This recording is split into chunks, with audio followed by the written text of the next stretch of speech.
네, 안녕하십니까. 지금부터 더불어민주당 민주연구원과 김성환 의원실이 주최하는 기후변화 포럼의 첫 번째 공개 토론회, 글로벌 기후변화 동향과 주요국 정당들의 대응이라는 주제로 토론회를 시작하겠습니다. 먼저 이번 토론회의 취지를 간략히 설명드리겠습니다. 오늘 기후변화 포럼 공개 토론회는 민주연구원과 김성환 의원실이 주최한 행사입니다. 민주연구원은 2018년 9월부터 각계 전문가 집단의 의견을 수렴하여 국정 과제를 성공적으로 추진하고 정책 비전을 제시하기 위한 포럼을 분야별로 운영하고 있습니다. 그중 기후변화 포럼은 에너지 전환의 시대에 기후변화와 에너지 담론을 선구적으로 제시하고 전문가들의 의견을 청취하기 위해 설립되었습니다. 네, 토론의 순서는 기조연설과 발제, 그리고 지정 토론으로 진행이 됩니다. 토론의 진행을 위해 자상을 맡으신 에너지경제연구원 조용성 원장님께 말씀을 드리도록 하겠습니다. 네, 안녕하세요. 사실 장관님도 그렇고 저도 그렇고 사실은 앞에 행사가 있었습니다. 그 신라호텔 영빈관에서 우리나라 산업통상자원부 장관과 우리 덴마크 장관님 두 분이 에너지와 관련해서 앞으로 조금 더 같은 공동의 협력을 하자고 해서 MOU를 맺고 왔습니다. 그래서 사실 그때 이미 오늘 우리가 산업부와 덴마크의 에너지부하고 MOU를 맺었기 때문에 아마 그 일환으로 이어지는 건 아니지만 굉장히 좋은 연계 선상에 있는 것 같습니다. 그래서 일단 먼저 우리 덴마크의 장관님의 기조 연설을 좀 먼저 들은 다음에 그 다음에 총론 발제, 조천호 박사님의 발제를 듣고 그리고 세 분의 토론자를 모시고 토론을 하도록 하겠습니다. 일단 기조 연설을 먼저 청해 듣도록 하겠습니다. 환영의 박수 좀 부탁드립니다.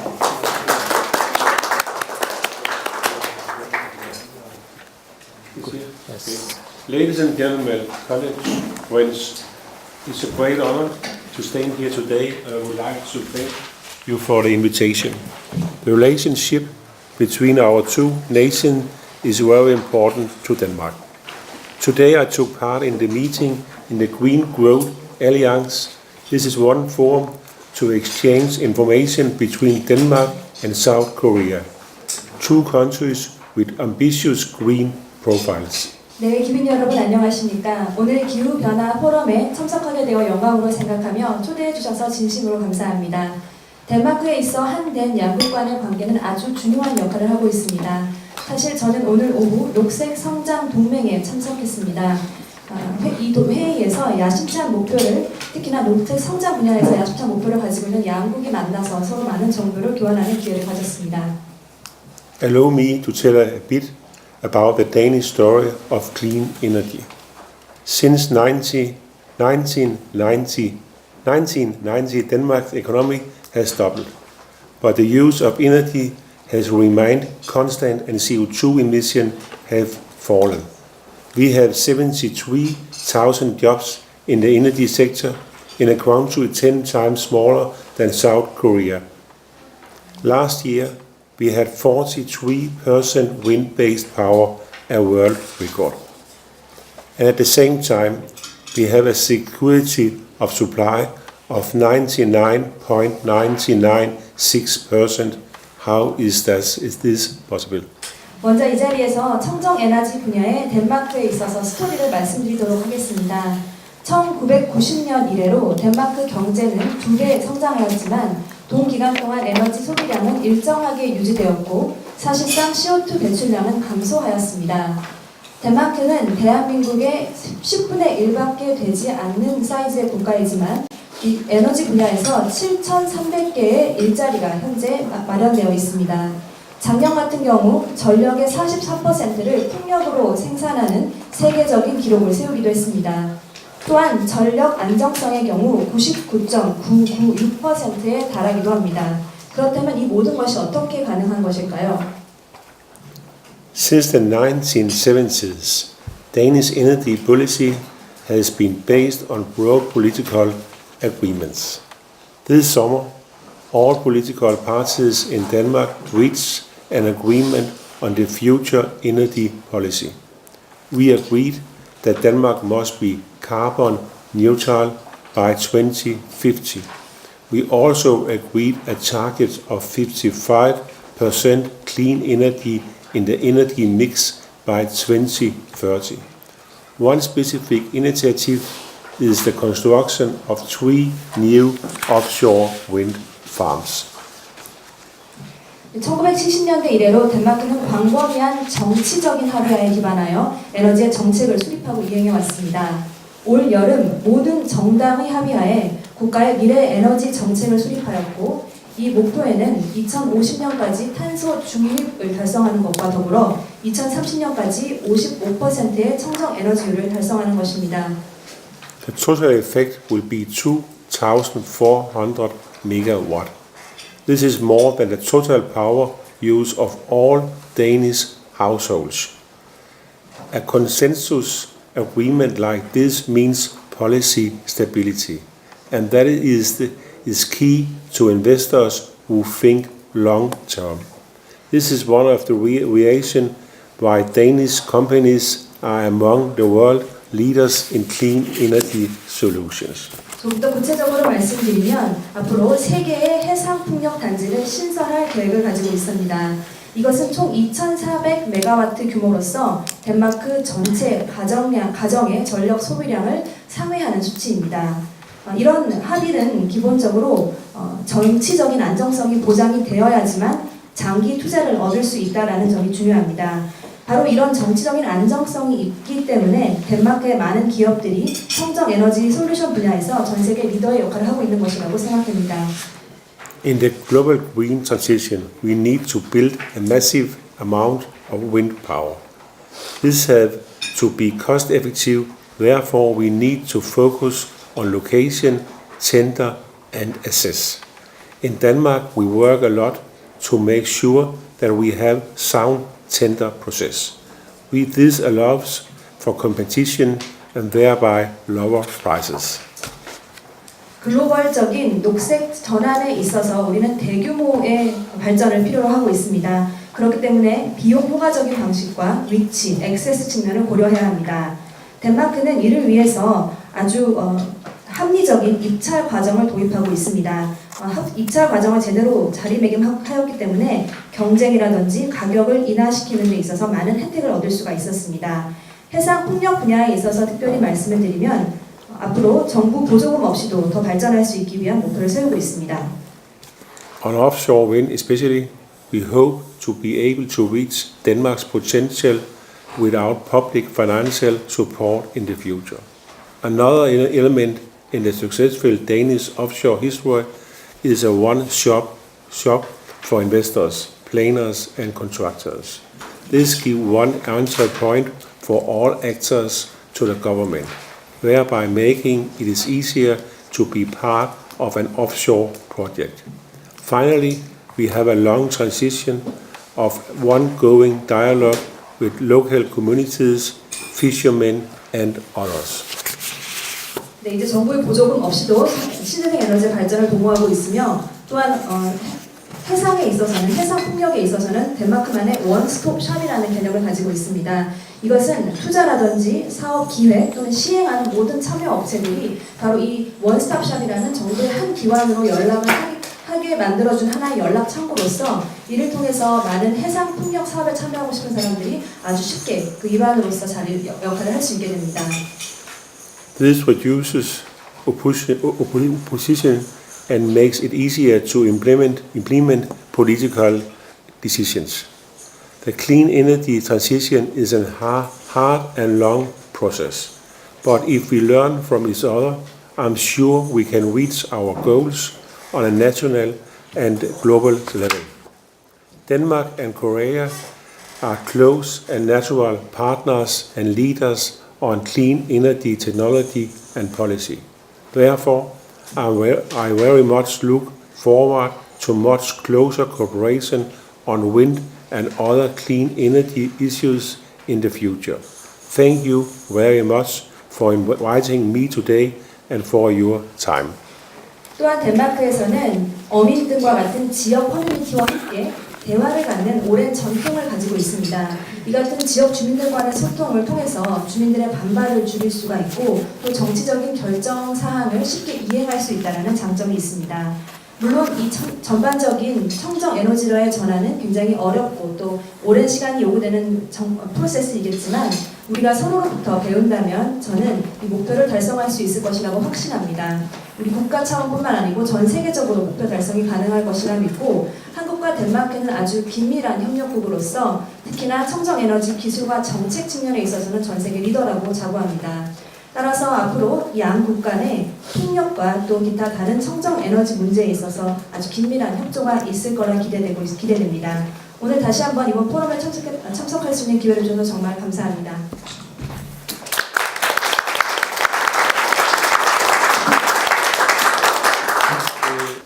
저는 그 장관님 말씀을 들으면서 크게 세 가지가 굉장히 마음에 와닿았습니다. 첫 번째, 경제 성장과 함께 이산화탄소 배출량을 줄일 수 있다는 겁니다. 그러니까 학문적으로 디커플링이라는 게 있었는데 그 디커플링을 실증적으로 보여준 사례가 덴마크입니다. 그래서 이러한 디커플링 현상을 나오게 된 덴마크의 그 가장 큰 힘이 어디에 있는지가 사실 좀 개인적으로 궁금했고 너무 어려워요.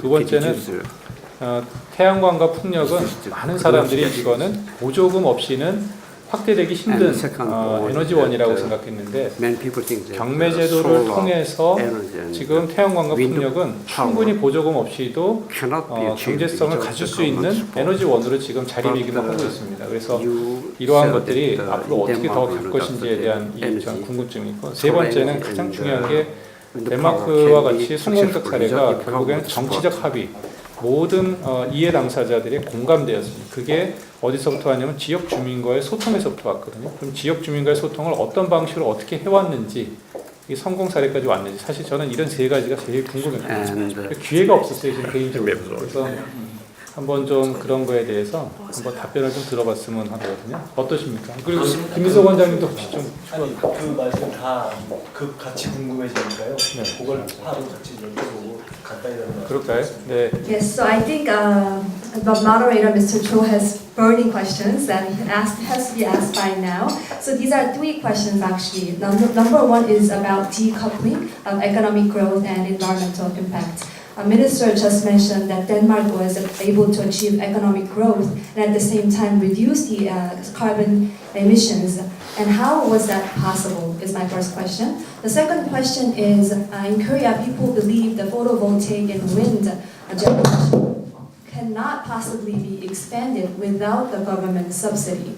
But at this point, the auction system alone is enough for the renewable energy to be economically viable. So what is your take on that, and what is your future directions with regard to this area? And number three is, behind the success of the Danish case, I think, is the political agreement and also the consensus from all the stakeholders that were involved, which was possible thanks to the continuous and ongoing communication with the local communities, as mentioned by the minister.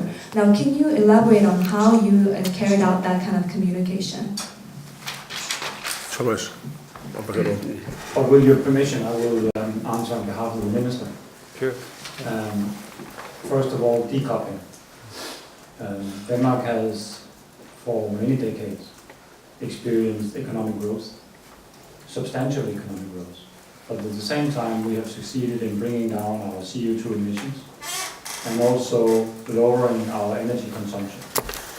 This has only been possible due to very forward and visionary plans, political plans, long-term plans. And this is one of the success stories in Denmark that we have had, and you refer to it also, broad political consensus in Parliament, setting targets, ambitious targets, long-term targets. And this is important for the industry to adapt to these targets. So the industry has, in parallel with close coordination with government, been able to develop sophisticated technologies. And that has resulted in not least when it comes to energy efficiency, very significant reduction in the energy consumption, but also led to reduction of CO2 emissions. So it is possible, and it is showcased in Denmark, that you can have both. You can have economic growth, and then that does not have to have a negative impact on the environment. 네, 첫 번째 질문에 대한 답을 먼저 드리도록 하겠습니다. 사실 덴마크에서는 지난 수십 년간 상당한 규모의 경제 성장을 이루면서 동시에 탄소 배출은 오히려 줄어들었고 또 에너지 소비도 많이 줄어들 수 있는 그런 디커플링의 어떻게 보면 하나의 시범적인 사례라고 할 수 있습니다. 이 모든 것이 가능했던 것은 바로 정치적인 뒷받침이 있었기 때문입니다. 아주 진취적이고 또 비전이 있고 장기적인 계획을 정부의 정치적인 측면에서 제시가 되어야 됩니다. 제가 자주 말하는 것이 광범위한 정치적인 합의라는 표현을 쓰는데 이것은 우선 정치권에서 야심차고 장기적인 계획을 세워야 된다는 뜻입니다. 이런 계획이 있어야만 민간 기업들도 정부와 그런 큰 계획 하에서 계속 조율을 하면서 기술 개발을 할 수 있습니다. 그 결과로 에너지 효율을 달성할 수도 있고 또 에너지 소비를 줄인다는 제가 아까 말씀드린 또 다른 효과를 거둘 수도 있고 탄소 배출량도 줄일 수가 있습니다. 요약해서 말씀을 드리면 경제 성장과 또 환경을 보존하는 것은 두 가지가 동시에 가능하다는 것을 확신하고 다시 말씀드리면 디커플링이 충분히 가능하다고 말씀드리고 싶습니다. And your second question related to prices. And this is a very important issue in all countries. And in Denmark also. But at the beginning, yes, there were subsidies. But subsidies in order to make the right incentives for developers and for companies to make this transition. Like you are introducing in Korea, there will be subsidies in developing a renewable energy sector. What we have seen in Denmark over the past 10 years is that the prices for renewable energy has come down remarkably. Actually, the price for offshore wind has been reduced by more than 70%. And we are very close to the point where no longer any subsidies are being required. So the approach is that we want to have the best quality of the most efficient quality of renewable energy at the lowest prices. And we are approaching a situation where everything can be based on the market conditions. 두 번째 질문이 이제 보조금, 가격에 대한 이야기셨는데요. 이거는 상당히 모든 국가에 있어서 중요한 이슈라고 할 수 있습니다. 덴마크도 물론 신재생 에너지 또는 청정 에너지의 전환에 있어서는 전환 초기에는 많은 보조금이 있었습니다. 하지만 이 보조금은 개발사라든지 또는 민간 기업들이 에너지 전환을 이루는데 뒷받침을 하기 위한 기반을 마련해 주기 위한 인센티브였습니다. 한국 같은 경우에도 신재생 에너지 섹터를 개발하기 위해서는 보조금이 물론 초기에는 필요할 것이라고 생각이 됩니다.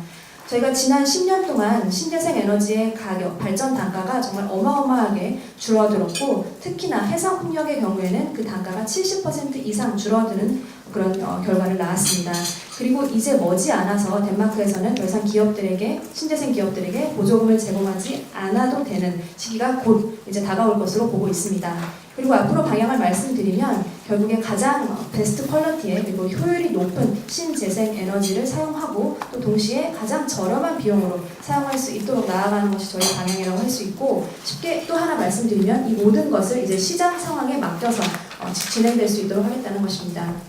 And your last question I will simply answer when it comes to political agreement that we have copies in English of the latest political agreement that the minister negotiated with all political parties in the Danish parliament in June and reached the most ambitious energy agreement in Danish politics, which sets the goal of Denmark becoming a 100% renewable country in 2050.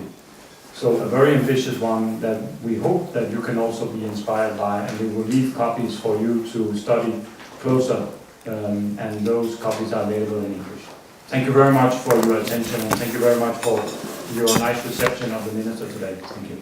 네, 마지막으로 정치적인 합의 이야기를 하셨는데요. 여기와 관련돼서 저희가 지난 6월에 덴마크 정치 역사상 가장 야심찬 목표를 세웠습니다. 바로 여기 계신 저희 장관님께서 직접 협상을 하신 내용이고 이것은 바로 2050년까지 덴마크의 신재생 에너지를 100%까지 늘리겠다는 내용을 골자로 하고 있습니다.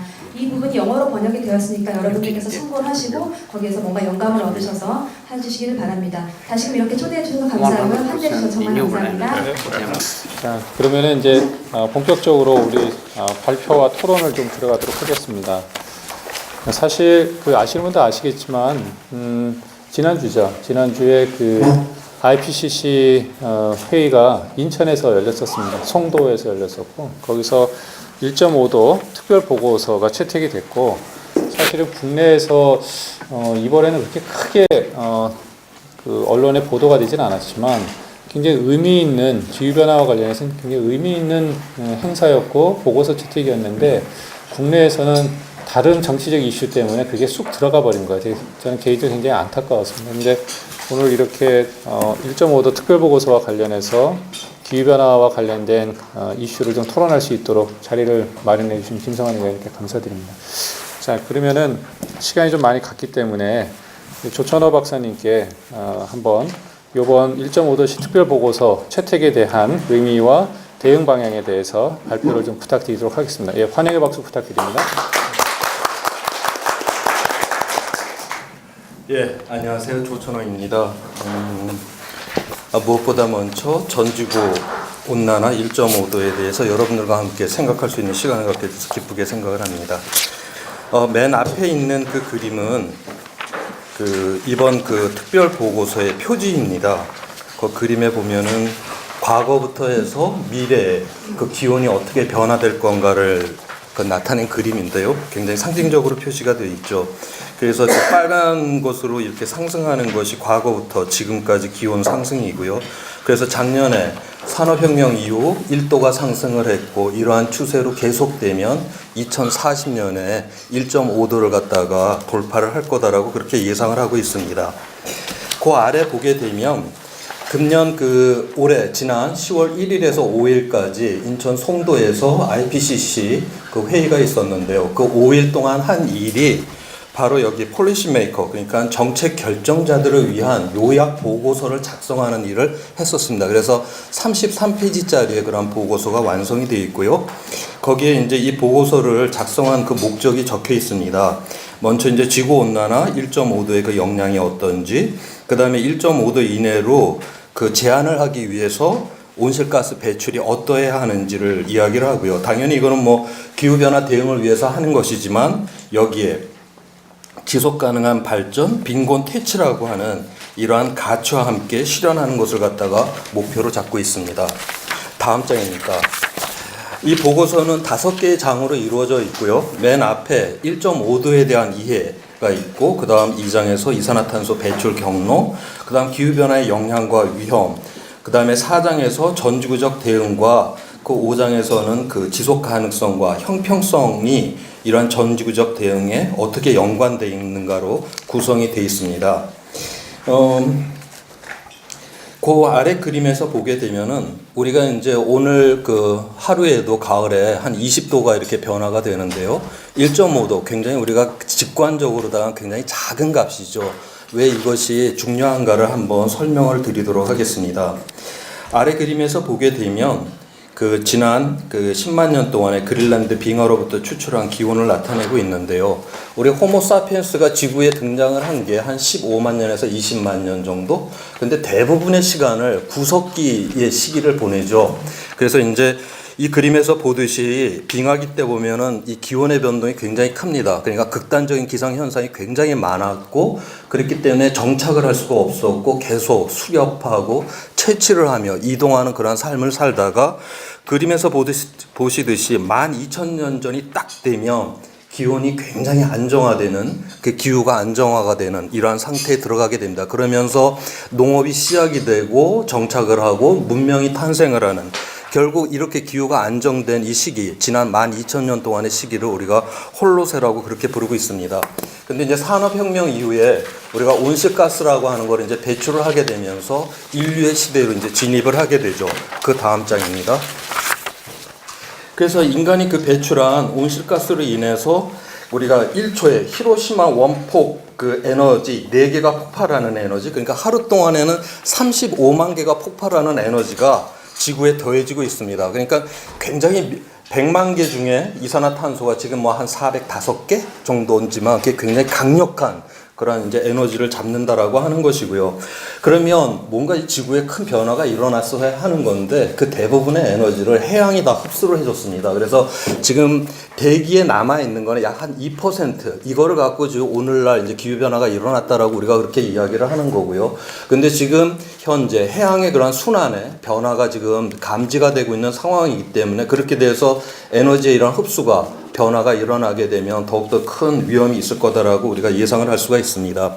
그 오른쪽의 그림을 보게 되면은 1979년 이후에 우리가 위성에서 관측한 그 기온의 변화를 나타내고 있습니다.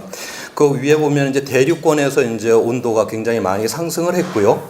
그 다음에 대륙권 바로 위에 있는 성층권에서는 그 전에는 그러니까 대륙권에서 온실가스가 에너지를 잡았기 때문에 성층권에서는 옛날에 올라오던 에너지가 안 올라오죠. 그러니까 성층권에서는 이 보시는 바처럼 기온이 이렇게 떨어지고 있습니다. 그래서 우리가 온실가스에 의한 지구 온난화의 아주 대표적인 그런 결과 중에 하나로 우리가 이거를 제시를 합니다.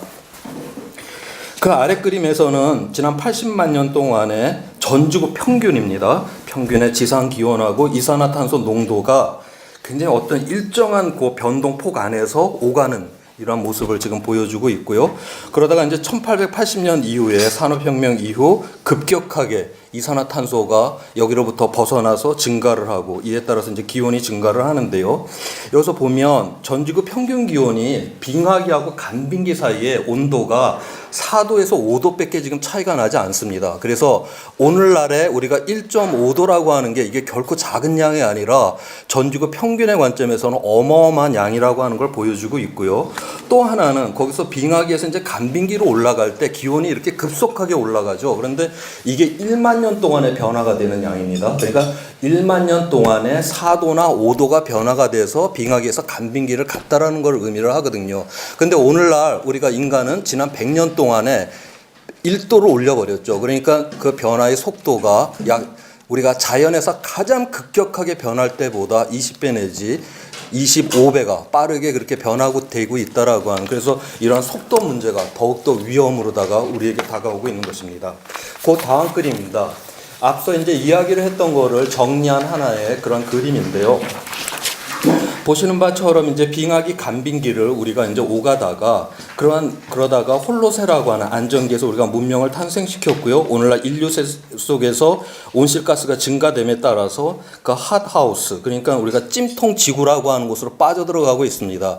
우리가 2도 이상이 되게 되면은 비가역적, 그러니까 이 속에 들어가게 되면 다시는 홀로세로 돌아올 수 없는 상황이 된다라는 걸 의미를 하는 것이고요. 그래서 궁극적으로다가 2도 이상이 되면 지구는 탄력성을 잃는 상태, 다시는 홀로세로 갈 수 없는 상태, 그래서 가장 위험한 상태로 보는 것이고, 그래서 오늘날의 기후변화 대응은 우리가 홀로세, 우리의 지구를 계속 머물게 하겠다라고 하는 것이 최대의 목표이기도 합니다. 그 다음 이제 이러한 위험이 있기 때문에 우리가 이산화탄소 이제 배출을 갖다가 이제 줄여야 하는데요. 맨 아래 보면은 우리가 2015년 파리 기후 협약에서 2도 이내로 제한하기로 했습니다. 그런데 이제 파리 기후 협약을 통해서 각 국가가 우리는 이제 얼만큼 줄이겠다라고 다 약속을 했죠, 자발적으로. 그래서 그 약속을 다 지킨다 해도 기온은 3도가 올라가게끔 돼 있습니다. 그런데 지금 현재 2도도 이제 위험하고 3도는 더군다나 위험하고 이제 1.5도까지 이거를 제한을 해야 된다라고 하면 지금 현재 각 나라가 약속한 그 배출량 저감의 2배를 갖다가 달성을 해야 된다라고 하는 이러한 상황에 처해 있습니다. 그 다음 그림입니다. 이 그림에서 가로축에서는 보면 산업혁명 이후에 지금까지 이산화탄소의 누적 배출량을 나타내고 있고요. 세로축에서 그에 따른 전지구 기온 변화를 나타내고 있습니다. 거기서 보면 파란색으로 이렇게 표시가 된 게 관측값입니다. 그래서 지금 2017년에 보면은 2220 기가톤이라고 하는 산업혁명 이후에 이산화탄소가 배출이 되었고 그에 따라서 1도가 상승되었다는 걸 보여주고 있고요. 그 다음 그 위에서 점선으로 되어 있는 1.5도가 되는 경우에 배출할 수 있는 양을 보게 되면 약 3000 기가톤 이내를 배출을 할 수가 있습니다. 그렇게 되면 우리가 2020톤을 갖다 2220톤을 배출을 했기 때문에 남아있는 그런 배출할 수 있는 양은 770기가톤 정도가 되고 있다라고 하는 것을 알 수가 있고요. 그래서 그 아래 그림에서 우리가 1.5도로 제한을 하는 경우에 2010년 대비 2030년에 이산화탄소를 45% 절감을 해야 되고 2050년에는 순 배출량을 0으로다가 떨궈야 되는 그런 상황이 있습니다.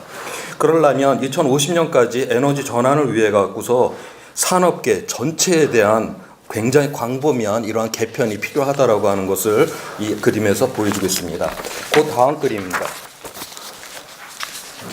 여기서는 그 회색깔로 표시가 된 것이 이제 앞으로 그 이산화탄소를 배출하는 시나리오를 나타내고 있고요. 그 시나리오가 P1에서 이제 P4까지 4개의 이런 시나리오가 있습니다. 그 P1은 앞에서 보여드렸던, 그러니까 2050년에 우리가 이산화탄소 순 배출량이 제로가 되는 상황을 보여준 것이고요. 그렇지만 이제 점점점 P4로 가면 4로 가면서 배출량이 점점점 그 회색빛깔 그 이산화탄소량이 늘어납니다. 그러면 이 상황 속에서도 우리가 1.5도라고 하는 그 목표를 채우려고 하면 공기 중에 있는 이산화탄소를 완전히 제거를 시키는 이러한 메커니즘을 우리가 가져야 합니다. 그래서 이번 보고서에서는 그 대표적인 것으로다가 탄소 포집 저장을 통한 바이오 에너지라고 하는 굉장히 이번 보고서에서 가장 강조를 한 이러한 어떤 메커니즘을 제시를 했습니다. 간략하게 설명을 드리면 우리가 그 작물을 통해서 이산화탄소를 흡수를 하고요. 그 작물에서 바이오 에너지를 만들어내서 그 바이오 에너지를 사용을 해서 뭐 공장을 돌린 다음에 거기로부터 나오는 이산화탄소를 다시 포집을 해서 땅 속에 저장을 한다. 그러므로 말미암아서 에너지도 쓰면서 대기 중에 이산화탄소를 줄이겠다라고 하는 이 기술을 제시를 했습니다. 이런 경우에 지금 현재 만약 그 P4의 시나리오 많이 배출을 하면서 이 기술로다가 1.5도를 제한한다라고 했었을 때 어느 정도의 경작지가 필요하냐 하면 호주 면적 정도의 경작지가 필요할 것으로 예상을 하고 있습니다. 그러니까 만약 이 P4 시나리오대로 가고 1.5도를 제한을 한다라고 하면 우리가 모든 밀림을 다 밀어내야 되겠죠. 만약 밀림을 밀어내지 않는다면 현재 경작지에서 이거를 생산을 해야 된다는 걸 의미를 하기 때문에 누군가 굶어 죽는 사람들이 많아질 거다라는 걸 보여주는 것이고요. 그래서 굉장히 이것도 위험한 시나리오로 그렇게 보여지고 있습니다. 그 다음 아래 그림입니다. 그래서 거기 그 왼편에 있는 두 개의 그림은 우리가 저에너지 수요인 경우에 보게 되면은 그렇게 되면 우리가 이 에너지 공급원을 굉장히 다양한 옵션으로다가 그 사회에 맞춰 갖고 우리가 정할 수가 있지만 맨 오른쪽에 고에너지 수요의 그러한 사회가 되면 모든 옵션을 총 동원을 다 해야 되고 심지어 원자력까지 동원을 해야지만이 이 1.5도 이내라고 하는 이 목표를 맞출 수가 있다. 그래서 궁극적으로다가는 우리가 근본적으로 에너지 수요 자체를 줄여야 한다라고 하는 것을 또한 이 보고서에서 이야기를 해줍니다. 다음입니다. 그래서 이제 기후변화의 영향과 이제 위험인데요. 그래서 여기에 대해서 각각 이제 많은 설명들이 있습니다. 우리가 이제 현재 상태, 우리가 약 한 1도 정도 올라온 지금 현재 상태는 기후변화를 일시적이고, 뭐 곳에 따라 인식을 할 수 있는 그 정도 수준이지만 1.5도가 도달을 하게 되면 전 지구적으로 광범위하고 이게 항시적으로 느낄 수가 있다라고 보고요. 그 다음에 2도가 상승을 하게 되면 아까 말씀을 드렸듯이 전혀 탄성력이 없는 파국의 상태로 들어간다라고 이렇게 예측이 되고 있고요. 시간상 이제 하나하나 설명드리기는 어렵고 금년에 우리 여름에 폭염이 굉장히 심했기 때문에 그 사례를 갖고 한번 말씀을 드리도록 하겠습니다. 그 다음 장입니다. 여기서 보이는 요 그림은 이제 여름철 북반구에 있는 각 관측소들의 기온을 자기 평균값에서 뺀 것을 갖다가 지금 여기 보여주고 있습니다. 그래서 왼편은 1980년 이전에 그런 이제 온도를 나타내고 있고요. 그 다음에 오른쪽은 2005년 이후입니다. 보시는 바처럼 80년에서 이제 2005년 이후에 약 한 0.7도 정도가 북반구에서 그 기온이 상승됐다는 걸 보여주고 있고요. 또 하나 특징은 그 종 모양의 분포가 80년 이전보다 2005년 이후에 이렇게 좀 퍼진, 그냥 분산이 좀 이렇게 퍼진 모습을 보여줍니다. 이거는 어떤 충격을 받게 되면 이 변동의 폭이 커지는 이러한 특징들이 나타납니다. 자, 그 결과로다가 3도 이상인 경우가, 그러니까 자기 평년값에서 3도인 경우가 1980년 이전에는 0.1%에 불과했는데 2005년 이후에는 이게 14.5%까지 증가를 합니다. 그러니까 한 145배가 늘어난 것이죠. 우리가 0.7도라고 하는 평균 기온, 자그마한 기온의 그러한 변화였지만은 우리가 이 꼬리 부분에 이 확 두꺼워지면서 이런 극단적인 현상은 극단적으로 많이 늘어날 수 있다라고 하는 거를 이야기를 해주는 글입니다. 자, 우리가 이러한 극단적인 기상 현상에서 굉장히 이제 여러 가지 우리가 사회적 영향들이 이제 주어지게 되는데요. 그 아래 그림은 그 대표적인 그림을 제가 하나 갖고 왔습니다. 우리나라 폭염 사망자의 연령별 비율입니다. 보시는 바처럼 이제 65세 이상에서 폭염에 의한 이제 사망자가 굉장히 이렇게 증가를 한다라는 거 보여주고 있고, 그 다음에 여성의 비율과 남성의 비율이 거의 동일합니다. 그런데 65세 이 미만에 가게 되면 남성의 비율이 압도적으로 높죠. 이거는 남성이 이제 바깥에서 일하는 그 건설 노동자라든가 농부라든가 이러한 것들 속에서 이제 남성의 사망률이 높아지고요. 그 다음에 이제 특이하게 20대 초반에 남성 사망률이 높아집니다. 이건 아마 군에 있는 군인에 의해서 아마 나오는 사망률로 그렇게 추론을 하고 있습니다. 자, 이제 폭염이 계속되게 되게 되면 이제 가뭄이라고 하는 게 들어오게 되는데요. 이 가뭄이 또한 하나의 국가의 그런 안보의 위협이 되기도 합니다. 그 예를 하나 그 다음에서 제시를 하고 있습니다. 2015년에 미국의 대통령 오바마가 그 미국 연안 사관학교에 가서 그 졸업 연설을 하면서 기후변화 대응에 대한 연설을 합니다. 이때 기후변화라고 하는 것이 국가 안보에 굉장히 심각한 위협이다라고 그렇게 이야기를 하면서 시리아 내란에 대한 그러한 이야기를 합니다. 내전에 대한 이야기를 합니다. 거기에 대한 이제 그림인데요. 우리가 이제 온난화가 일어나게 되면 이게 서에서 동으로 이렇게 움직이는, 그러니까 제트기류가 움직이는 게 이게 느려지게 됩니다. 그러면 계속 맑은 곳은 계속 맑아져서 처음엔 맑았지만 그게 폭염이 되고 더 맑으면 가뭄이 되고, 그다음에 비가 오는 곳도 계속 비가 오게 되고, 왜냐하면 이 시스템이 가는 게 느려지게 되는 거니까요. 바로 이제 그 예를 2010년에 아주 그런 게 잘 드러났는데요.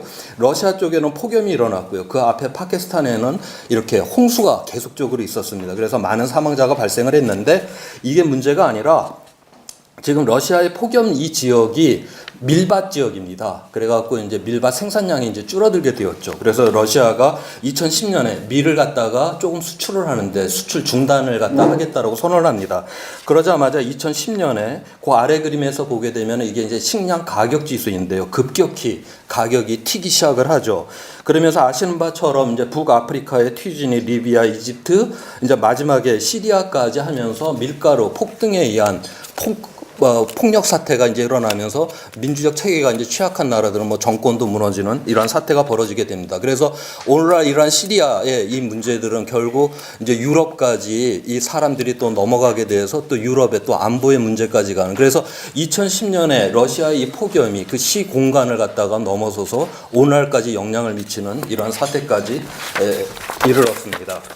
그 다음입니다. 마지막 그 전지구 대응에 있어서 그 지속 가능성이라고 하는 것과 형평성으로 한번 말씀을 드리도록 하겠습니다. 그 옆에 그림을 보게 되면 빨간색으로 표시된 것은 우리가 전혀 저감을 하지 않았을 경우에 기온의 상승을 나타내고 있고요. 그 다음에 그 파란색은 우리가 2도씨 이내로 저감했었을 경우에 그러니까 기후변화 모델로 예측한 결과입니다. 우리가 과학이 그 힘과 그 가치가 있는 것은 우리가 이러한 미래를 예측할 수 있기 때문인데요. 거기에 더 더한다면 과학은 자기가 예측하는 거에 대해서 이러한 불확실성이 있다라는 것도 정량적으로 표시를 합니다. 자, 여기서 그림자로 표시된 게 이 예측을 했지만 이러한 불확실성이 있다라고 여기서 표시를 해주고 있고요. 그런데 가만히 보시면 그 불확실성의 그 폭보다 우리가 2도 이내로 저감하느냐 아니면은 전혀 저감하지 않느냐의 그 차이가 훨씬 더 크죠. 결국 미래 불확실성이라고 하는 건 우리가 예측을 못해서가 아니라 인간이 무슨 짓을 할 것이냐라고 하는 것이 미래의 이런 우리의 모습을 결정할 것이다라고 여기서 이야기를 해주고 있습니다. 그 아래 기후변화를 이제 우리가 대응을 해야 되는데요. 궁극적으로 우리는 기후가 변할 수밖에 없습니다. 그러면 변화는 거기에 적응을 해야 할 것이고요. 그 다음에 근본적인 원인을 없애야 되는, 그래서 이산화탄소를 갖다가 완화시키는 그 두 가지를 한꺼번에 해야 됩니다. 적응이라고 하는 것은 우리가 주로 이산화탄소를 선진국에서 다 배출은 했지만 그 배출과는 아무 상관도 없는 투발루라고 하는 나라가 없어지고요. 방글라데시의 아무튼 그 하구가 바닷물이 들어오는 아무 배출과 상관없는 나라들이 고통을 받고 있죠. 그다음에 우리나라에 이제 홍수가 발생을 하면 도시에서는 뭐 반지하에 사는 분들, 뭐 농촌에 사시는 분들, 어떤 면에서 취약한 국가들, 가난한 국가들, 취약한 계층들이 이러한 기후변화에 가장 큰 그런 어떤 피해를 입습니다. 그렇기 때문에 우리 세대에 대한 이러한 책임성의 이러한 문제가 하나가 있고요. 그 다음에 완화, 이 문제는 우리가 대기 오염과 같은 이러한 것들은 배출을 하고 난 다음에 만약 배출원이 중단이 되면 1주 내지 2주면 다 0으로 떨어집니다. 그렇지만 이산화탄소 같은 경우도 한번 배출이 되면 100년, 200년 이상 이게 계속 지속이 됩니다. 그러니까 우리가 잘 살기 위해 배출은 했지만 그렇지만 그거랑 아무 이익도 없이 우리의 자손들은 이 피해를 고스란히 끌어안고 살아야 된다라고 하는 이러한 세대적인 이러한 책임의 문제, 결국 세대 간의 그런 어떤 정의의 문제가 있고요. 그렇기 때문에 우리 이 IPCC 이번 특별 보고서에서는 이 이퀴티, 형평성이다라고 하는 이 부분을 굉장히 강조를 하고 있습니다. 그 다음입니다. 그 울리백이라고 하는 독일의 그 사회학자가 이제 위험사회 이런 글을 썼죠. 여기서 보게 되면 우리가 이제 과거의 위험이다라고 하는 거는 뭐 홍수, 가뭄 이러한 것들은 이러한 것으로 인한 그런 여러 가지 피해들은 뭐 방제 기술이나 보건 위생 기술들이 부족한 그 결핍으로 인해서 발생을 하는 거지만 현대의 위험들, 우리가 기후 변화, 원자력, 뭐 사스, 뭐 구제역 이러한 것들은 우리가 결핍이 아닌 어떤 과잉으로부터 발생을 한다라고 하는 것을 제시를 했었죠. 자, 요 아래 있는 그 박스의 그림을 보게 되면 우리가 이제 1900년 이후에 최근까지 인간이 GDP가 상승을 하고 인구가 증가를 하고 특허가 증가를 하고 우리의 인간의 욕망을 이제 충족시키려면 궁극적으로 지구로부터 에너지와 이제 자원을 갖다 이제 끌어다 써야 되는 것인데요. 그렇게 되는데 결국 이제 마지막 단계에 와서 우리가 그러한 자원과 에너지가 한계에 봉착을 했고 또한 그 에너지를 쓰게 되면 그런 오염의 가스들이 배출이 되고 자원을 쓰게 되면 폐기물이 배출이 되는 결국 지구가 쓰레기통이 돼버리는 이러한 것을 통해서 우리가 이러한 자연이라고 하는 궁극적으로 이 과잉의 문제에 있어서는 자연의 한계라고 하는 걸 우리가 정해놔야 되는 것이고요. 그 다음에 울리백이 이야기를 했던 것처럼 사회라고 하는 이 시스템은 바로 이러한 결핍으로 인해서 무너지는 사람이 없는 이러한 체계를 만드는, 그래서 이러한 하한과 상한 안에서만이 인간은 지속할 수 있다라고 하는 것을 제시를 합니다. 그래서 지금까지 우리가 경제 성장이다라고 하는 여기의 아이템에서 우리가 지구라고 하는 한계 안에서의 우리가 함께 사는 그런 사회를 꿈꿔야 된다라는 그런 이야기를 했었고요. 이번 보고서에서 그래서 특별히 유엔의 지속할 수 있는 개발 목표라고 하는 Sustainable Development Goals라고 하는 것과 연계를 시켰습니다. 그 저감 목표와 관련이 돼갖고요. 그래서 기후변화와 관련이 기후변화를 포함을 해서 이제 17가지가 있고요. 이제 맨 앞에 이제 빈곤이라든가 그다음에 이제 기근이라든가 이러한 문제들, 우리가 이러한 선상에 사는 사람들은 다 이제 농업들을 하죠. 자급자족 농업을 하는 사람들은 굉장히 이 기후 날씨에 굉장히 민감한 사람들이죠. 그래서 이러한 분들이 기아나 이러한 빈곤으로부터 벗어난다라고 하면 이거는 굉장히 기후변화 대응에 그러한 가치가 있다라고 그렇게 봐줬고요. 그러면서 이 하나하나에 대해서 온실가스가 과연 얼마나 더 쓰고 저감할 수 있는가, 그래서 전체적으로 보았을 때 이러한 사회적 가치가 올라가게 되면 온실가스가 많이 줄어들 수 있다라고 그렇게 제시를 했습니다. 여기 보면 이제 5번째 보면 성평등까지도 이렇게 제시를 하는데요. 성평등이 어떻게 온실가스 저감과 관련이 돼 있는가를 하면 우리가 지구상에 있는 모든 포유류의 그 생물학적 양의 90%가 인간이 키우는 가축이 차지를 하고 있습니다. 자연 상태는 고작 10%밖에 남아있지가 않죠. 이 지구에는 인간이 지금 너무 많은 거예요. 결국 이러한 모든 문제는 이제 인구 자체가 지금 줄어야 하는데, 그렇다라고 하면 결국 이 가족이라고 하는 가족 숫자의 결정권을 여성이 가져야 되겠죠. 그러한 측면에서 여성의 이러한 성평등의 이러한 문제도 강조를 하고 있습니다. 하나의 예로다가 제가 제시를 한 겁니다. 그 다음입니다. 이것이 바로 이번에 그 정책 결정자를 위한 그 요약 보고서의 마지막에 있는 그림입니다. 그래서 우리가 1.5도 이내로 제한을 하는 이 목표를 달성을 하려고 하면 우리가 뭐 기술적인 이러한 측면의 대응뿐만이 아니라 그 맨 아래에 있는 여러 가지 그런 사회적인 형평성, 지속 가능성의 이러한 사회적 가치와 함께 해야지 우리가 이러한 1.5도 이내에 이러한 저탄소의 이러한 세상을 달성할 수 있다라고 이 보고서에서 제시를 하고 있습니다. 네, 고맙습니다.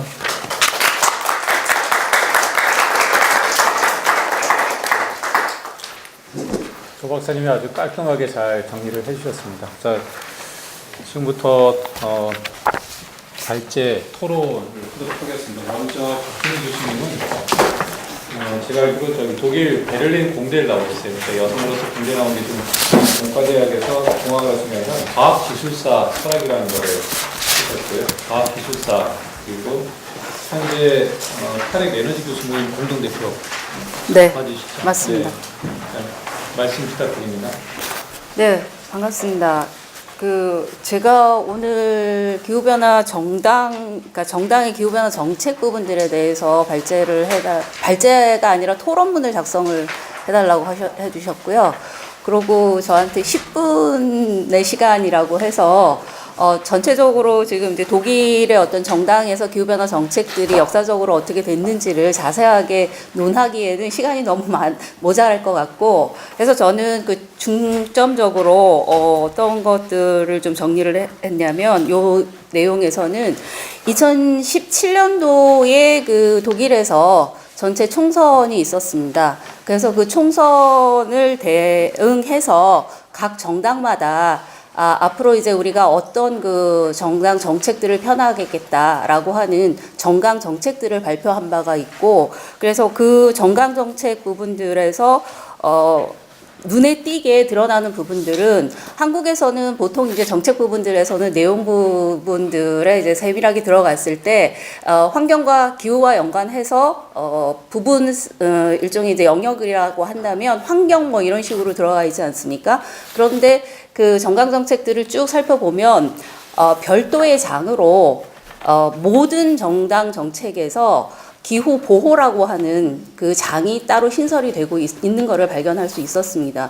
그래서 그 기후 변화, 그러니까 기후 여기 그러니까 독일에서는 그러니까 클리마 슈츠라고 하는 그 개념어를 쓰고 있었는데, 그 클리마 슈츠라고 하는 부분들에서 각 당마다 약간씩의 그러니까 정책 목표 부분들에 있어서는, 그러니까 지금 이제 잠깐 이제 언급을 하셨던 그 1.5도에 대한 언급들이 2016년도에 그 파리 협약을 중심으로 해서 그러니까 본격적으로 이제 논의가 되었는데, 그 파리 협약이라고 하는 것에서 국제적으로 우리가 이제 앞으로 지켜나가겠다라고 하는 부분들을 각 정당마다는 그것은 반드시 정당에서 지켜야 될 목표로서는 합의를 하고 있는 것들을 발견할 수가 있었고요.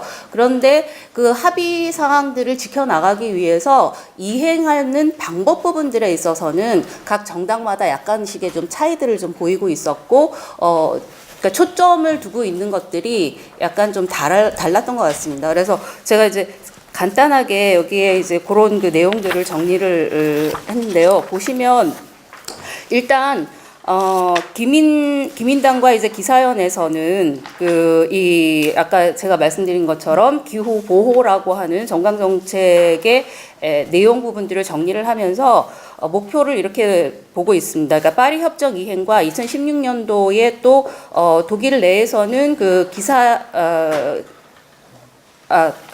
3인당에서 주창이 되어가지고 기후보호계획 2050이라는 새로운 목표와 그 계획들을 수립을 한 바 있습니다. 그래서 이런 기후보호계획이라고 하는 것들을 이제 어떻게 이제 이행을 할 건가라고 하는 것에 대한 설정을 하고 있었고요.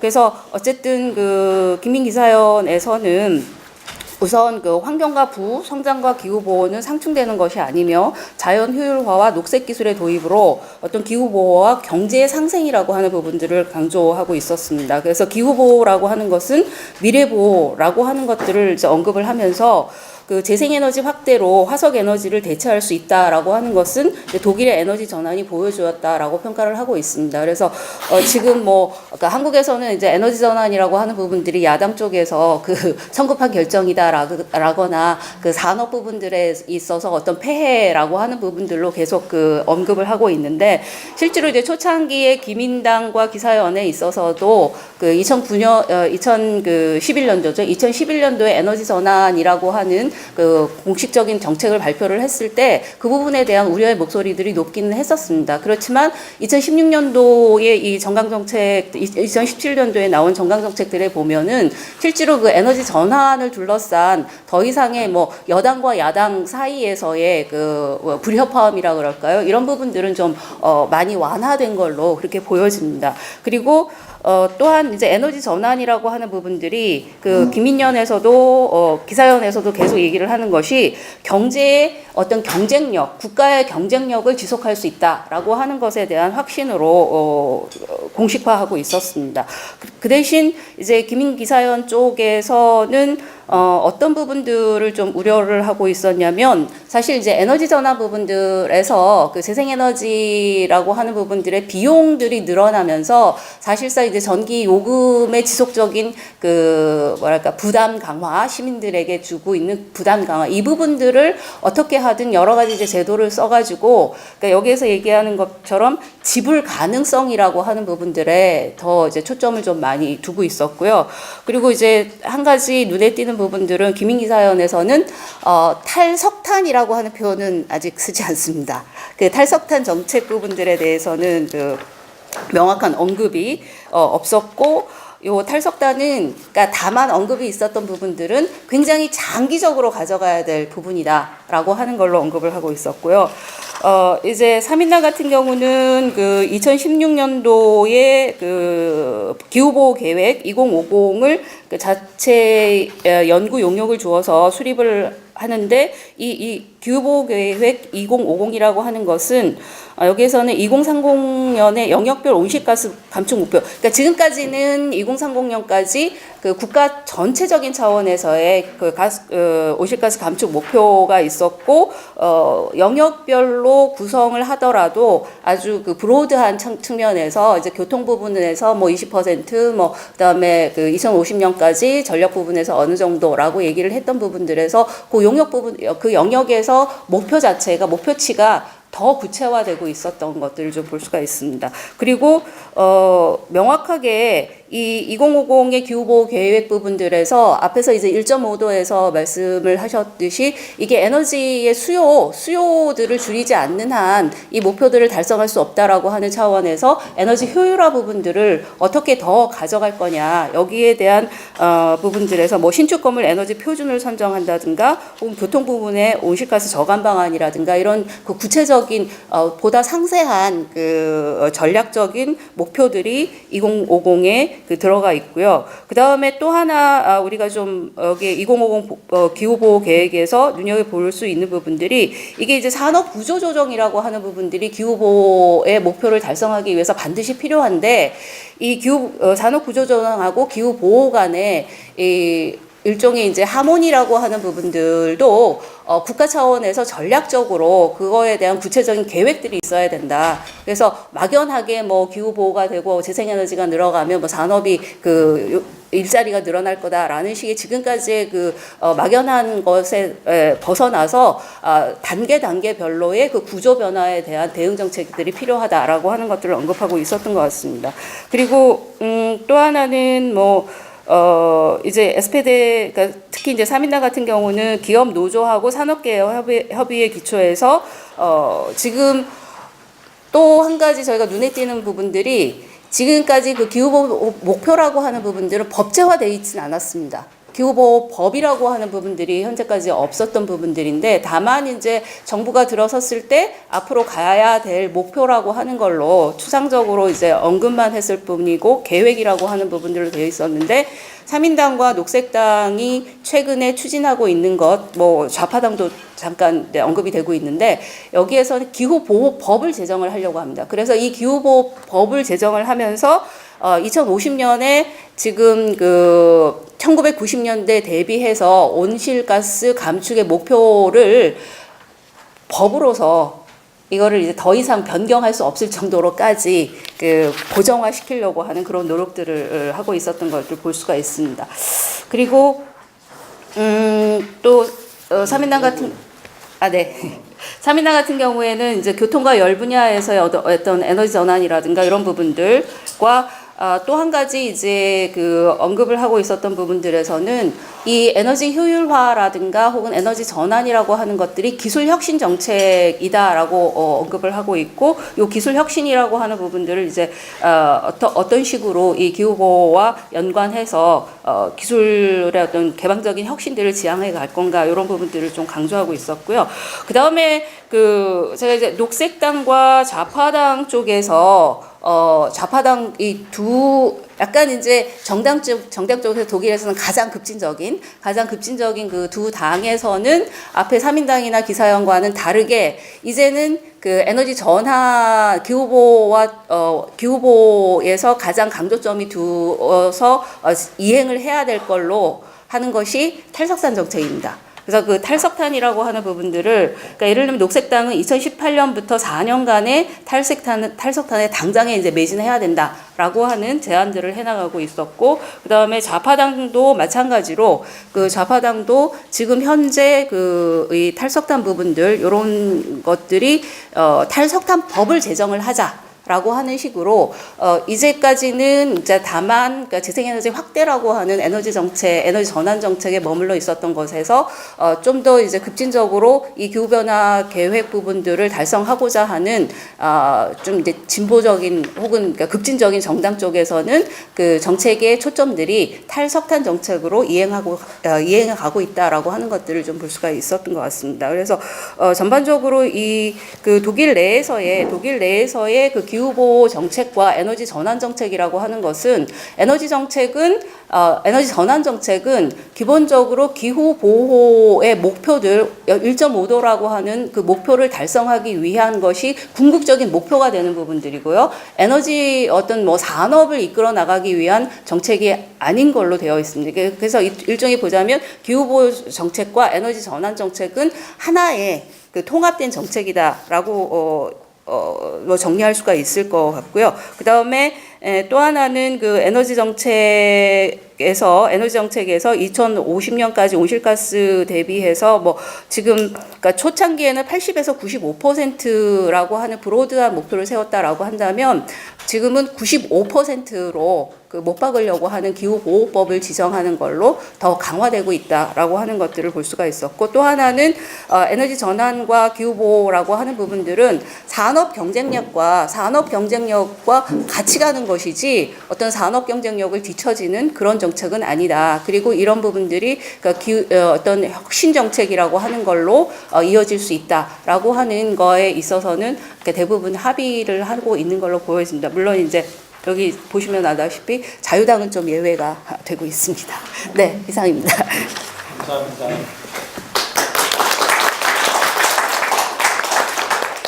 김지석 우리 기후변화 담당관은 제가 알고 10년 넘게 조금 조금. 근데 다들 모르시는데 사실은 본인의 그 고향 땅에 태양광 발전소를 지금 건설해서 수입도 잘하게 올리고 계신데 제가 발표를 좀 부탁드립니다. 네, 참고로 고향을 이제 벗어나서 강원도 철원에다가 하나 또 만들어가지고 3개입니다. 3개. 예, 1120kWh, 2kW 돌리고 있고요. 예. 근데 여기 오라고 해서 왔는데 장전 비서관님께서 재밌게 하라고 기후변화 뭐 불러놓고서 재밌게 하라, 이게 말이 됩니까 이게? 심각한 얘기를 재밌게 하라. 왜 진짜 아니 너무 부당합니다 진짜. 부당하지만 잘못했습니다. 예, 뭐 약간 재밌게 해볼게요.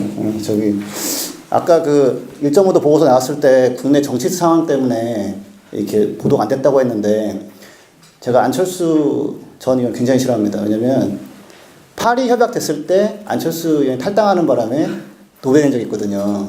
예. 돌아버리겠더라고요. 그래서 아무튼 재밌네요. 예. 김성환님 저기 당선 축하드리고요.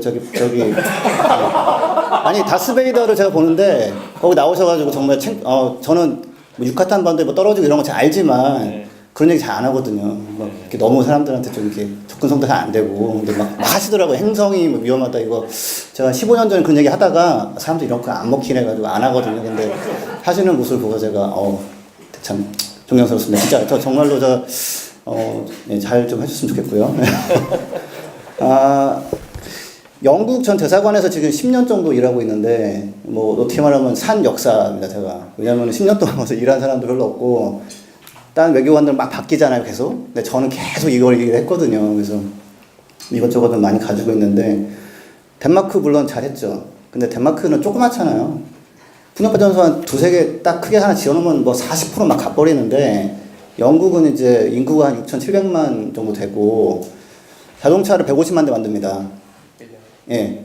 그러니까 자동차를 많이 만들고, 산업 규모도 좀 있고, 또 막 갖다 붙이자면은 이제 뭐, IT 산업 이런 거 배달돼 있고, 뭐 얄파고도 만들고, 그다음에 좀 문제 게임이죠. 그랜드 세프트 오토라고 막 폭력 게임 엄청 잘 팔려요. 근데 아무튼 그런 것도 많이 하고, 또 뭐 음악 산업 같은 것도 잘 돼 있고, 뭐 BTS, 비틀즈 뭐 비슷하죠, 뭔가 좀 그래서 나름대로 좀. 그리고 또 하나 또 갖다 붙이자면은 우리는 지금 북한하고 지금 연결하려고 하는데 영국은 스코틀랜드랑 연결이 돼 있는데 자꾸 나간다고 하니까 막 잡으려고 하잖아요, 이렇게. 그래서 그런 면도 어떻게 보면 좀 비슷한 면이 있습니다. 뭐 아일랜드랑 싸우는 것도 그렇고. 그래서 의외로 참고할 점이 꽤 많다라는 걸 제가 말씀을 좀 드리고요. 여기 써놓은 건 나중에 읽어보시고요. 제가 도저히 저거 읽을 것 같지가 않아가지고 요거 제가 하나 만들어서 보여드렸는데 혹시 잠깐 봐주시면. 예.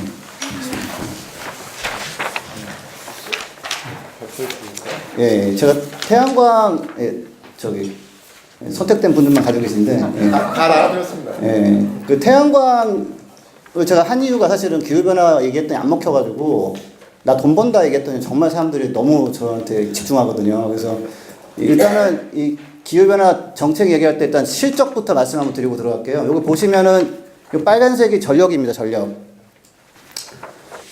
확 줄어드는 거 보이시죠? 예. 전력 분야의 온실가스 배출량. 온실가스 배출량이 그냥 뭐 정신없이 줄어드는 보실 수 있고 되게 아이러니한 거예요. 이게 전력 부분이 항상 제일 배출이 많은 쪽이거든요.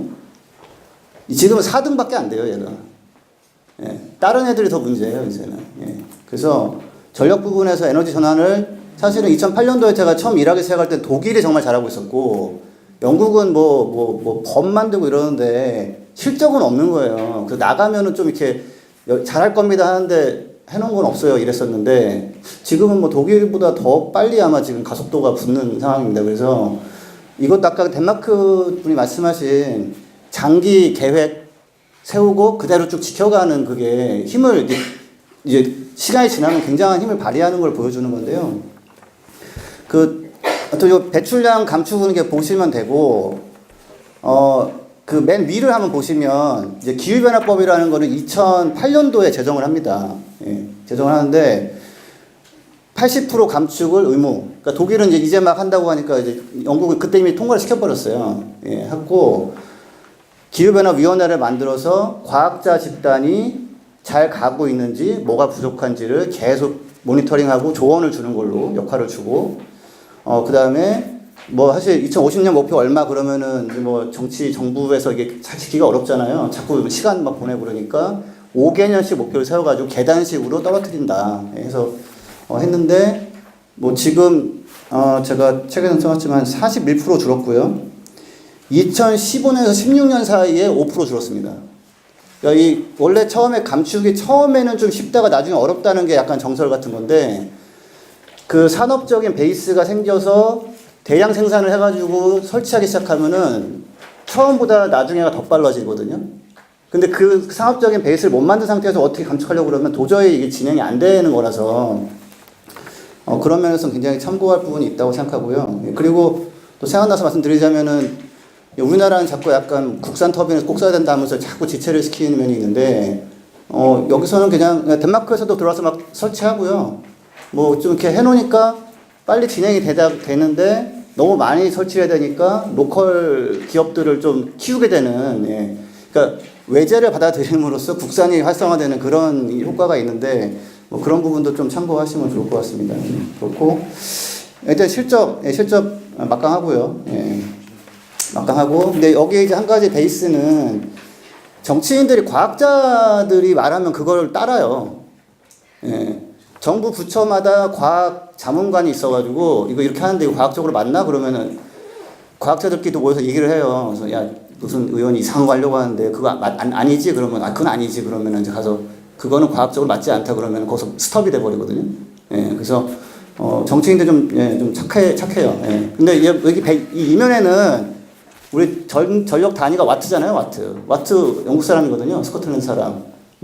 페러데이라고 해서 모터, 전기 모터 만든 사람도 영국 사람이고, 그래서 과학으로 인해서 이렇게 융성했던 게 있고, 그래서 그 과학을 존중하는데 그게 이제 사실은 80% 감축이라는 법을 통과시키는 힘이 된 거고요. 예.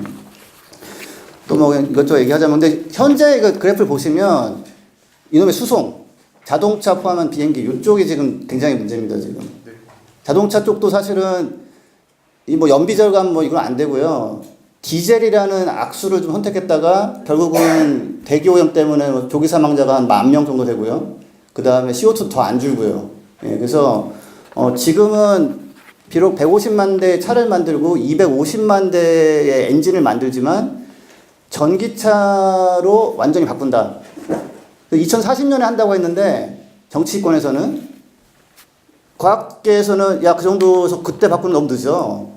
2030년을 해. 그랬더니 지금 다시 정치권에서 오케이, 2032년 정도로 그러면은 휘발유차, 디젤차 판매 금지를 걸어야겠다고 지금 논의가 들어갔습니다. 근데 사실 그것도 좀 늦어요. 예. 그래서 그런 부분은, 예, 우리나라 같은 경우, 제규어 랜드로버가 지금 오는 뉴스 나왔는데 4만 명을 지금 해고하려고 한답니다. 지금 차가 안 팔려서. 대형 SUV나 대형 뭐 고급차는 그나마 CO2를 줄인다고 디젤차를 갔는데 안 팔리거든요, 잘. 예, 그래서 뭐 우리나라도 좀 그런 식으로 갈 수도 있을 것 같아서 걱정되고요. 또 하나 말씀드리자면은, 요거 하나는 좀 짚어요. 정당 관련해서 32페이지를 보시면 기후변화법을 통과시킬 때 어떤 그 정당들의 입장이 어떻냐면은, 보수당 같은 경우 5년 단위로 하지만 연간으로 하자. 그 다음에 기후변화위원회가 권고할 게 아니라 아예 목표를 정하게 하자. 뭐 이런 얘기 정도 의견했었고요. 자민당이라 해가지고 이제 우리나라 민주평화당 정도 비슷한 정도의 입지가 있는 당 같은 경우는, 야, 정권이 5년 중인데 정권이 4년 중인데 5년 단위 목표는 좀 맞지 않는 것 같다. 뭐 이런 정도 의견하고, 60% 너무 약하다. 처음에는 60% 얘기했었거든요. 80%가 낫다. 녹색당은 뭐 전체적으로 좋고, 근데 90%가 낫다. 민주통합당이라 가지고 소수당인데 여기도 그냥 90%가 더 맞다, 이 정도까지 했었고, 여기서 재밌는 건 이제 영국 독립당을 한번 보시면 여기가 이제 브렉시트 하다고 난리치고 조금 뭐 극우로 평가되는 곳인데, 그냥 기후변화법 자체가 전체적으로 문제가 많다. 60% 감축 어렵다, 못한다 이거. 그리고 야, 무슨 태양광 풍력이냐, 원자력을 해야지. 근데 요 세 가지를 들어보시면 우리나라 어느 당이 생각나시는지 생각해 보시면, 네. 근데 이 영국 독립당은 의석이 한 석도 없었어요. 예, 그 유럽의 의석만 있고. 근데 우리나라는 이런 주장을 하는 정당이 의석이 좀 많은 걸로 저는 제 생각은 그런데, 그래서 이걸 어떻게 해야 되는지 저도 모르겠습니다. 예, 좀 그렇고, 시간이 얼마나, 한 2, 3분 정도 되나요? 1, 2분? 재밌어서 한 5분 더 하죠. 감사합니다. 역시 이게 시청률이 나와야 이게 편성이 잘 되는 거예요. 이게. 그래서 제가 참 이 기후변화 얘기를 좀 재밌게 해보려고 정말 밤에는 좀 이런 고민이 많지만, 재밌는 건 전경련이 CBI라고 우리나라 그 전경련 같은 기관인데, 여기가 약간 좀 보수 약간 원로들이 야, 목표 이거 세니까 경제가 잘 안 되는 것 같아, 좀 후퇴시키자, 이런 얘기를 하면은 그 전경련 같은 데가 치고 나와가지고 무슨 소리냐, 지금 좀 잘 되고 있고 이거 흔들지 마라, 우리 산업계 지금 이거 맞춰서 지금 하고 있거든. 정말 이게 흔들기 시작하는데 바로 치고 나와가지고, 전경련 그 그러니까 영국 산업연맹이라는 곳인데 CBI라고 유튜브 동영상을 만들어가지고 막 발언도 하고, 조회수는 한 430개 정도 나오더라고요. 예. 보고서 내놓고, 그때 나왔던 보고서가 성장의 색깔이라 해가지고, 성장의 색깔은 녹색이다. 예. 그래서 흔들려고 했던 시도가 그냥 완전 무산돼 버리는, 그런 게 있었고요. 근데 여기서 한 가지는 이게 좀 고민해 보셔야 할 부분인데, 원전에 대해서 2000년도 초반에 노동당 정부가 야, 이건 없애, 필요 없어, 뭐 위험하고 등등등등. 근데 기후변화 80% 감축이라는 목표를 세워놓고 보니까 그 필요한 속도 굉장히 빨라야 되고, 거기 플러스 원자력 쪽에 종사한 노조 사람들이 또 이제 노동당 쪽에 있어요. 그래서 이런저런 논의 끝에 원전을 우리가 원래 줄여서 없애려고 했는데 현상 유지 정도는 해야 우리가 필요한 만큼의 80% 90% 감축이 가능하겠구나 해가지고 대신에 돈이 많이 들고 뭐 폐기물 정도 같은 거 골치 아픈 면이 있지만 그 필요한 감축 속도를 생각하면은 이거를 그러니까 이거를 없애기가 곤란하다 해가지고 다시 현상 유지에서 소폭 확대하는 쪽으로 지금 정권이 바뀌었습니다, 방향이. 그래서 이거는 근데 이게 이제 2도 목표 때 얘기거든요.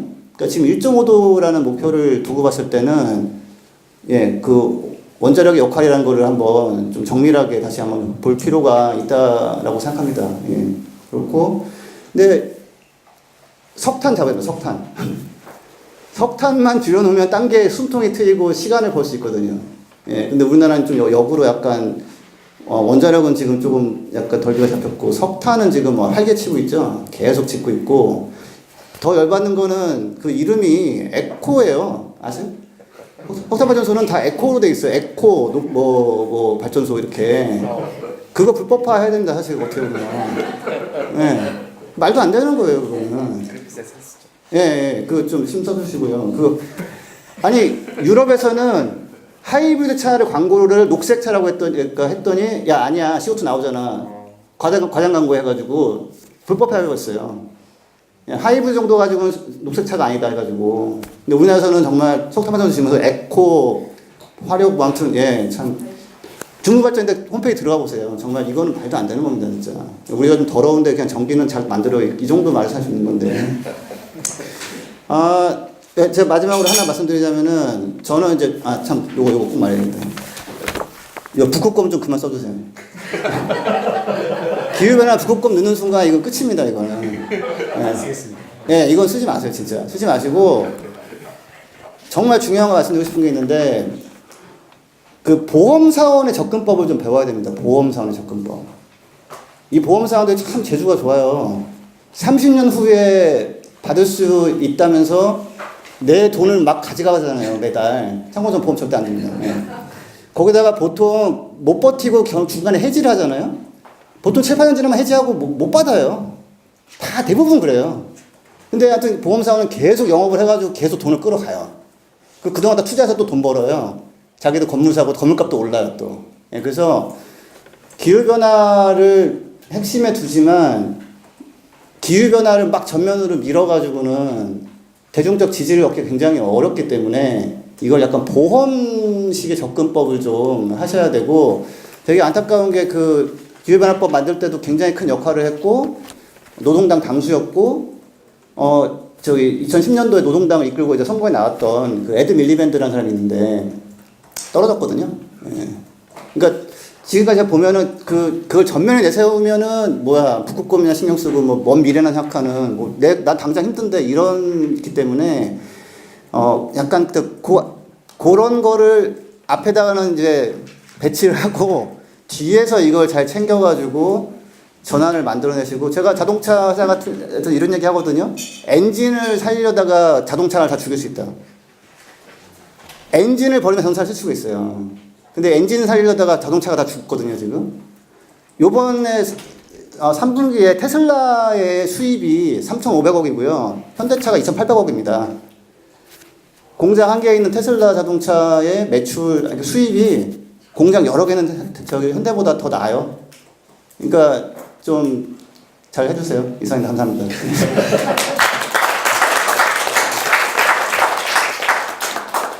우리 김지석 담당관께서 절대 영국 대사관에서 이런 얘기 못 하거든요. 아니 다 있는 얘기 한 건데.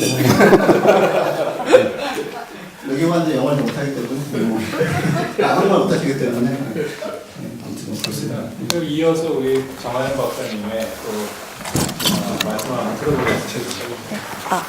네, 안녕하세요. 오늘 이렇게 좋은 자리에서 토론을 할 수 있을 기회를 주신 그 민주연구원 되게 감사드리고요. 사실 앞에서 이제 박진희 교수님 그리고 이제 담당관님께서 사실은 기후변화와 관련돼서 그러니까 물론 이제 굉장히 재밌게도 해주셨고 그래서 부담이 엄청 큰데 사실 저는 진짜 재밌게 할 자신 진짜 없고요. 그리고 또 네, 없을 뿐만이 아니라 그 앞에서 이제 독일이나 영국 같은 경우에는 정말 이렇게 장밋빛이에요. 정책이 잘 진전이 되고 그리고 이제 그 합의가 나름 이제 잘 이루어져 있고 정당 간에 이런 합의가 이루어졌는데 미국은 완전히 이제 그 장밋빛과는 반대되는 그러니까 제일 못하고 있고 우리나라보다도 더 못하고 그리고 이제 그 이런 어떤 못하는 것에 대한 그러니까 어떻게 보면은 왜 안 되는지를 갖다가 우리가 좀 보면서 그러면서 한편으로는 한국에서 이제 그 이끌어낼 어떤 함의가 있지 않을까라는 생각에서 좀 토론을 준비를 해봤습니다. 그러니까 잘 아시다시피 사실은 미국이 이제 그 뭐 현재의 온실가스 배출량 같은 경우에는 현재는 중국이 1등이지만 얼마 전까지는 이제 미국이 계속해서 이제 이산화탄소 배출량도 1위였고 그리고 누적은 뭐 압도적인 1위입니다. 누적은 압도적인 1위고 그다음에 인구 1인당 이제 배출량도 1위고요. 또 석탄 뭐 그러니까 그 생산량 뭐 이런 것들도 세계에서 거의 이제 최고 수준이라고 할 수가 있는데 왜냐면 사실은 이제 기후 변화 문제를 해결하기 위해서는 미국의 이제 리더십이 가장 중요합니다. 근데 뭐 다 아시다시피 뭐 예전에 이제 2001년도 같은 경우에는 부시 대통령이 그때 당시 이제 그 교토 의정서를 탈퇴를 했었고요. 그리고 얼마 전에는 이제 트럼프 대통령이 바로 이제 파리 협약에서도 또 탈퇴를 했습니다. 그리고 뭐 근데 이제 중간중간에 있었던 이제 민주당 출신의 대통령들 같은 경우 그러니까 클린턴 대통령이라든지 그다음에 이제 오바마 대통령 같은 경우에는 굉장히 이제 적극적으로 국내에서 기후 변화 어떤 정책이라든지 이런 것들을 추진을 하려고 노력을 많이 했었는데요. 특히 이제 오바마 대통령 같은 경우에는 뭐 국제적인 어떤 회의에 나가서도 리더십을 좀 발휘를 하겠다라고 이제 그 1기 때는 말씀을 하셨고 근데 이제 2기 때 같은 경우에는 그 국내에서도 어떤 좀 그 기후변화 관련된 정책을 추진을 하려고 했었지만 그렇지만 사실 이제 뭐 의회의 반대라든지 이런 것들에 부딪혀서 그래서 뭐 행정명령이라는 것을 통해서 이 그 EPA랑 그 합작을 해서 그래서 일부 어떤 정책적인 진전을 이뤘지만 사실 이제 이번에 트럼프 행정부가 들어서면서 예전에 이제 오바마가 대통령이 했던 행정명령들을 다 이제 취소를 하겠다라고 이제 얘기를 한 적도 있었습니다. 그래서 그만큼 뭐냐면은 미국의 이제 겉으로 봤을 때는 그러니까 민주당 출신의 대통령들은 그나마 기후변화에 있어서 좀 어떤 뭐 적극적이고 대응을 하려는 자세를 보였고 반면에 이제 공화당 대통령들은 거기에 대해서 이제 부정적인 그런 입장을 보였다라고 볼 수가 있는데 근데 사실 이제 저는 뭐 그 행정부라든지 이런 어떤 입장에도 관심이 있지만 좀 더 뭐 개인적인 어떤 관심도 그렇고요. 그래서 국내의 어떤 정치 과정 그러니까 미국 내 정당이라고 하면 어쨌든 공화당하고 민주당 이제 양당이 있고 그리고 이제 그 민주당과 공화당이 뭐 기반으로 하고 있는 유권자로서의 어떤 여론의 의견 그다음에 실제로 미국에서 뭐 어떤 이제 뭐 영국 같은 경우는 기후변화법이라는 것도 있고 그다음에 아까 이제 독일 같은 경우에는 현재 이제 뭐 그거 외에도 다른 정책을 통해서 기후변화에 대해서 굉장히 많이 신경을 쓰고 있는데 사실 미국 의회에서는 뭐 이렇다 할 만한 진전이 없거든요. 근데 다만 이제 미국에서 그나마 희망적인 건 뭐냐면은 연방 차원에서는 어떤 통합된 법이라든지 이런 합의가 존재하지 않지만 굉장히 주 차원에서는 엄청나게 활발하게 기후변화 어떤 정책 실험이 진전이 되고 있습니다. 그래서 주 차원 같은 경우에는 어느 이제 주끼리 협력을 해서 미국의 이제 자동차의 배출량 기준에 대해서 뭐 연방 정부를 상대로 소송을 건다든지 하면서 그 주 정부가 굉장히 활발하게 캘리포니아주 같은 경우는 굉장히 좀 활발하게 나가고 있고 또 도시 같은 경우에도 도시 간의 어떤 협약을 맺는다든지 해서 활발하게 진행되고 있지만 사실 미국의 연방 정부 차원에서는 좀 어떠한 진전도 없었다라고 볼 수가 있습니다. 그래서 그 자료에서 제가 요거는 그냥 간략하게 하고 할 텐데 뭐 41페이지에 뭐 민주당과 공화당의 기후변화 대응 및 에너지 이슈에 대한 양당의 입장을 이번에 이제 그 대선 후보 그러니까 그 대선이 있었을 때 민주당에서 내놨던 공약과 이제 공화당이 내놨던 공약을 갖다가 비교를 한 그 기후변화와 관련된 입장을 보시면은 차이가 있어요. 특히나 이제 어떤 방식이라든지 그 접근법이라든지 방향에 있어서는 분명히 좀 차이가 존재를 합니다. 뭐 민주당 같은 경우에는 어쨌든 간에 연방 정부의 좀 역할이라든지 규제를 통해서라도 뭔가 문제를 해결하자. 그리고 환경 어떤 문제와 또 형평성 문제를 갖다 연관을 시키는 그런 어떤 기조를 좀 볼 수가 있고, 공화당 같은 경우에는 아무래도 예전부터 연방 정부에 대한 그 큰 정부에 대한 불신, 그러니까 연방 정부 차원에서의 규제를 강화하는 것에 대해서 굉장히 좀 반대를 했고, 조금 더 이제 그 만약 이 기후 변화 문제를 해결하기 위해서는 뭐 어떤 청정 에너지 개발이라든지 R&D에다가 뭐 투자를 한다든지 아니면 시장 기반의 어떤 자발적인 감축 방식 뭐 이런 것들, 그런 것들에 조금 더 중점을 두고, 아까 이제 뭐 석탄에다가 뭐 청정 이런 걸 붙이는 거를 굉장히 문제가 있다 그러셨는데, 그런 거를 이제 가장 많이 이제 그 프레임을 하는 곳이 바로 공화당인 것 같습니다. 그래서 이런 식으로 분명히 공약상으로는 차이가 존재를 하고요. 그리고 실제 이제 뭐 어떤 유권자 차원, 그러니까 뭐 여론을 42페이지에 제가 그 퓨센터에서 2015년에 조사를 했던 여론조사 결과를 보면은, 그러니까 민주당 지지자들과 공화당 지지자들 간에 분명히 어떤 기후변화 이슈에 대해서의 차별성이 존재를 해요. 그래서 뭐 민주당을 지지하는 그 이 층에서는 대부분 뭐냐면은 기후변화가 이제 실제를 한다. 그리고 뭐 인간 활동에 의한 것이다. 그리고 이 뭐 시엘가스의 개발에 대해서도 민주당 지지자들은 좀 반대하는데 반해서 이쪽 공화당 지지자들 같은 경우에는 아직도 뭐 기후변화가 실제한다는 데에 대해서도 의구심을 제기를 하고, 인간 활동에 의한 것이다에서도 좀 어떤 의구심을 제기하는 쪽으로 해서 좀 확실히 이념적인 어떤 차별성이 존재를 합니다. 그래서 그 얘기는 이제 그 각각의 이제 정당마다 자기의 어떤 그 결집층, 그러니까 유권층이 좀 이게 확고하다라고 얘기를 할 수가 있는데, 문제는 이제 의회에서 이게 한 번도 뭐 제대로 된 어떤 입법적인 그러니까 좀 진전이 많았던 적이 없었고, 뭐 그 몇 가지 이제 되게 중요한 어떤 그 사례들, 역사들을 갖다 43페이지 이런 데 정리를 해놨는데, 사실 미국의 기본적인 입장, 그러니까 미국이 국제적으로 기후변화에 대해서 리더십을 발휘하지 않겠다는 입장은 97년에 상원에서 있었던 그 버드 헤이겔 레졸루션이라는 걸 통해서 미국이 이제 자기네들은 뭐 개도국이 참여 안 하면 안 하겠다.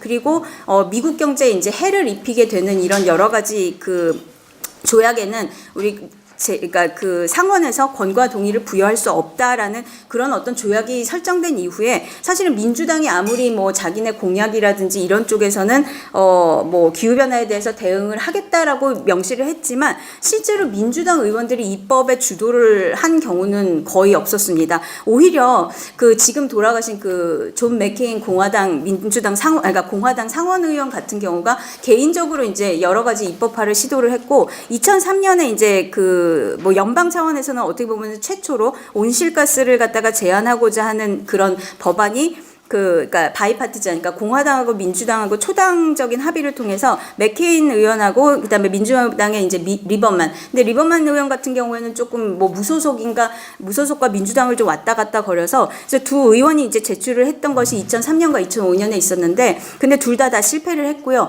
그나마 이제 2009년에 처음으로 하원을 갖다가 통과를 했던 기후변화 그 관련 법이 있었지만, 이것도 이제 상원에서 법제화에 실패를 합니다. 그리고 나서 이제 2012년 얼마 최근까지도 그 미국 의회 내에서는 뭐 몇 가지 시도들, 그러니까 초당적인 시도들이 있었지만 대부분이 다 그 뭐 위원회 단계에도 오르지 못하거나 아니면 초안만 이제 제안을 하고 거의 논의가 되질 않았고요.